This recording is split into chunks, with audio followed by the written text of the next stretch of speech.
नमस्कार, मैं doctor Rajeev Kakkar. Your family doctors में आपका स्वागत है।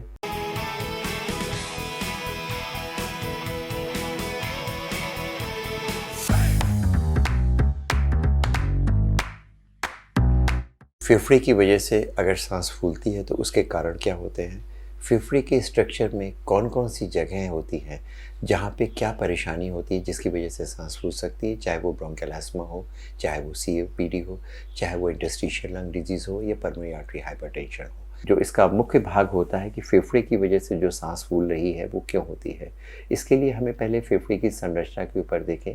फेफड़ा एक गुब्बारे की भांति होता है, 2 फेफड़े होते हैं। एक नली से फेफड़े का पहला जो दरवाज़ा होता है वो नाक होता है। नाक से होती हुई हवा साइनसेस से होती हुई हमारे मुख्य जो सांस की नली होती है जिसको ट्रैकिया होता है वहाँ पे पहुँचती है। उसके बाद ये ट्रैकिया 2 भागों में डिवाइड हो जाता है, right bronchus and left bronchus. ये ब्रोंकस फेफड़े में जाकर के एक छोटी-छोटी जैसे एक पेड़ की टहनियाँ होती है, उस तरह से वो डिवाइड होकर के लास्ट में जैसे वो लीव होती है, जैसे पत्ती होती है, उसी तरह एक एल्वोलाई स्ट्रक्चर होता है, जिसे हम लोग कहते हैं कोष्ठक होते हैं, जो जहाँ पे एल्वोलाई, जहाँ पे ऑक्सीजन एक्सचेंज होती है, वहाँ पर जाकर के ऑक्सीजन जाती है और वो ऑक्सीजन सांस की नलियों से होते हुए एल्वोलाई से ब्लड वेसल्स में जाती है। उस ब्लड वेसल्स और एल्वोलाई के बीच का जो स्ट्रक्चर होता है उसको इंटरस्टिशियम कहते हैं, जहाँ से ऑक्सीजन डिफ्यूज़ होकर के सीधे ब्लड में जाती है और वहाँ के ब्लड से वो हार्ट के द्वारा बॉडी के डिफरेंट ऑर्गन्स में जाती है। अगर ये बीमारी जो केवल फेफड़े में हो रही है, उसका मेन कारण क्या आपकी नाक की दबाव हो रहा है, नाक में कोई परेशानी है, अगर नाक बंद है तो हमें सांस लेने में प्रक्रिया में परेशानी हो रही है, उससे भी सांस फूल सकती है। लेकिन ज़्यादातर सांस की नलियों में जो अगर बीमारी होती है वो इन्फ्लेमेशन, सूजन होती है, उसकी जो रिवर्सिबिलिटी होती है उसमें उसको हम लोग दमा कहते हैं या ब्रोंकियल अस्थमा कहते हैं। अगर सांस की नली में किसी एलर्जी के कारण से सूजन होती है, सांस की नली संकुचित हो जाती है, सिकुड़ जाती है, उसमें जो परेशानी होती है सांस लेने में एक जकड़न महसूस होती है और एक सीटी सी आवाज़ पैदा होती है जिसको हम लोग व्हीज़िंग कहते हैं। अगर इस तरह की आवाज़ हो रही है और दवा देने से वो ठीक हो रही है, इसको हम दमा या ब्रोंकियल अस्थमा कहते हैं।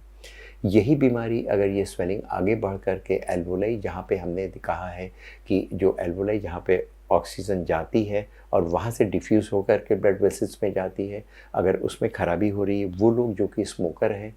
जिनको पोल्यूशन में ज़्यादा एक्सपोज़र हो रहा है, या जिनके घर पे पहले से सांस की बीमारी है, उनको सीओपीडी है, क्रोनिक ऑब्स्ट्रक्टिव एयरवे डिजीज़ है, उसमें एल्वोलाई की इलास्टिसिटी ख़राब हो जाती है, वो पूर्णतः पिचकती नहीं है और वो फूली रहती हैं। ज़्यादातर ये पेशेंट उनको होती है जो कि औरतें जो कि कंडों में काम कर रही होती हैं, धूल गर्दा में एक्सपोज़ हो रहे होते हैं, वो लोग जो कि स्मोक कर रहे होते हैं, जिनका पोल्यूशन से डायरेक्ट एक्सपोज़र होता है, जो कि कोयले में काम करते हैं, इंडस्ट्रीज़ में वर्क करते हैं जहाँ पे फ्यूम्स निकल रही होती हैं या डस्ट पार्टिकल जाकर के फेफड़े में डिपॉजिट हो रहे होते हैं, या वहाँ पे जैसे एस्बेस्टस है या और चीज़ें होती हैं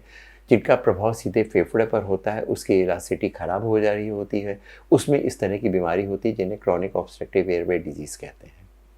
उसके बियॉन्ड जो हम लोग बात करते हैं, जिनको हम लोग कहते हैं इंटरस्टिशियल लंग डिजीज़ होती है, अगर वहाँ पे अगर बीमारी होती है, वो एरिया सख्त हो जाता है तो फेफड़ा की कार्य करने की क्षमता ख़राब हो जाती है, उसकी इलास्टिसिटी बढ़ जाती है।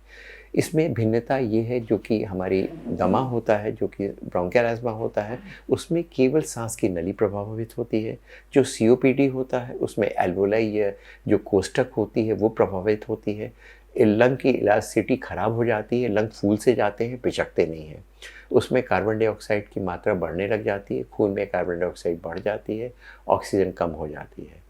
इस तरह के मरीजों में एक अलग तरह की दवा की ज़रूरत होती है, जबकि सांस के मरीजों में दवा की अलग ज़रूरत होती है। इंटरस्टिशियल लंग डिजीज़ जिसमें फेफड़े ज़्यादा सख्त हो जाते हैं, उनकी इलास्टिसिटी बढ़ जाती है, उसमें फेफड़े जल्दी-जल्दी ऐसे चलते हैं, ऑक्सीजन जाती है और उनको पूरा समय नहीं मिलता है कि वो डिफ्यूज़ होकर के ब्लड वेसल्स तक जाए। अगर वहाँ तक पहुँच भी जाती है तो बीच की जो पर्दा होता है, जो इंटरस्टिशियम होता है, वो थिक हो जाता है और ऑक्सीजन डिफ्यूज़ होकर के ब्लड में नहीं पहुँच पाती है। इसमें ऑक्सीजन की कमी हो जाती है।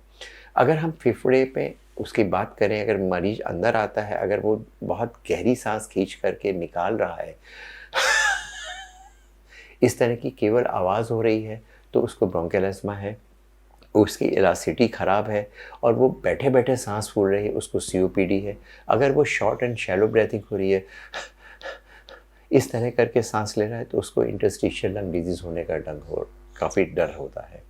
जो अभी हम लोगों के कोविड की बीमारी हुई है, उसमें इस तरह की भिन्नता ये होती है कि इसमें इंटरस्टिशियम इन्वॉल्व हो जाता है, ऑक्सीजन घट जाती है, निमोनिया की मात्रा अगर फेफड़े में प्रभाव 20-25% से ज़्यादा होता है तो उसकी ऑक्सीजन कम हो जाती है, उनको आईसीयू में एडमिशन करना पड़ता है, वो फेफड़े स्टिफ़ हो जाते हैं। इसमें दवाइयों की जो होती है, जो संख्या होती है या जिस तरह का पैटर्न होता है ट्रीटमेंट का, वो डिफरेंट होता है। तो इसलिए वो लोग जिनको साँस फूल रही है उसमें देखने की ज़रूरत है कि हर साँस फेफड़े की वजह से नहीं है, हर बार हमें उन दवाइयों की ज़रूरत नहीं है। तो कृपया करके अगर आपकी साँस फूल रही है और अगर आपकी साँस की फूलने के लिए वो दवाइयों की मात्रा की ज़्यादा बढ़ते जा रहे हैं, आप अपने डॉक्टर से कंसल्ट नहीं कर रहे हैं, दवा की दुकान में जा कर के आप दवा ले रहे हैं, तो बहुत बड़ी गलती कर रहे हैं। साँस फूलने की शुरुआत के बाद भी उसकी डायग्नोसिस हो जानी चाहिए, जो कि बहुत मुश्किल नहीं है डायग्नोसिस होना, और उसका निदान हम लोग केवल डॉक्टर के पास जाके कर सकते हैं। Thank you for watching this episode and अगर आपको ये एपिसोड पसंद आया सांस के बारे में और बहुत सारी चीज़ों के बारे में, हेल्थ से रिलेटेड प्रॉब्लम के बारे में, तो इसको लाइक करना बिल्कुल मत भूलिए, इसको सब्सक्राइब करिए और लोगों से शेयर करिए।